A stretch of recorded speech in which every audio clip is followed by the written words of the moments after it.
White House correspondent for the AP, Julie Pace. Hey, Julie, you have a write-up on how Hillary Clinton's struggling to make inroads among young Americans who overwhelmingly supported Bernie Sanders in the primary. Numbers are pretty staggering. 54% of voters who are 18 to 30 have an unfavorable view of Hillary Clinton. In the Jen Ford poll from the University of Chicago and the AP NORC Center for Public Affairs Research, that includes 68% of young white voters, 42% of Hispanic voters, and 38% of Asian American voters. Clinton gets 38% of the youth vote, while 22% prefer somebody else, 17% say Donald Trump, and 16% say they won't vote. You look at those numbers, boy, Julie, it is none of the above, isn't it?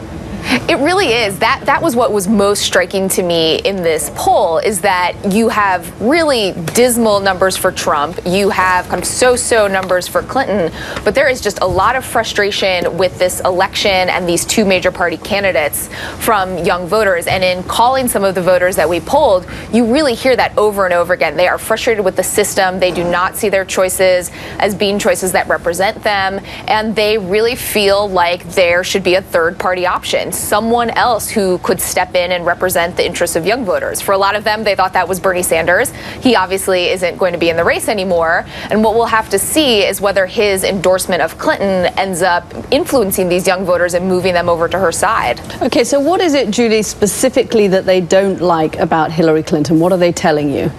One of the big things, and this really won't come as a huge surprise, is they just do not find her honest and trustworthy. They don't believe that she's straightforward. They believe that she is part of the same establishment political system that, as I said, they don't feel represents their interests right now. And so she can take away from this some good news, which is that they just believe that Donald Trump is so outside of the mainstream of their lives that they could never vote for him. But she's really struggling still to give young voters a proactive reason to come out and support her. That's not just about opposing Donald Trump.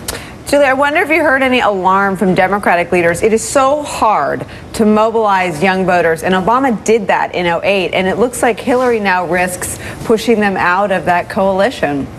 Absolutely. I mean, you were talking earlier about both Trump and Clinton needing to put together coalitions of voters to put them over the top. And young voters were so crucial to Obama's coalition. He won 66% of young voters in 2008, 60% in 2012. And I remember going out to places like University of Wisconsin, where the Obama campaign would literally be driving around campus in golf carts, getting young people to go early vote, to go sign up to register to vote.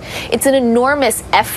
But you have to have some buy-in from young people at the start. They need to believe in your candidate. They need to at least believe that your candidate is someone that represents their interests. And so Democrats are worried. If Hillary can't put together at least a coalition that looks somewhat similar to Obama's coalition with young people, she's going to need to try to make up that margin elsewhere. Al Hunt.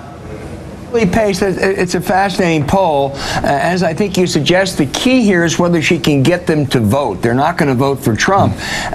Can Bernie Sanders help? Or if she picked an Elizabeth Warren, do you have any sense of what might help? She's not going to suddenly convince people tomorrow, hey, guess what, I'm honest.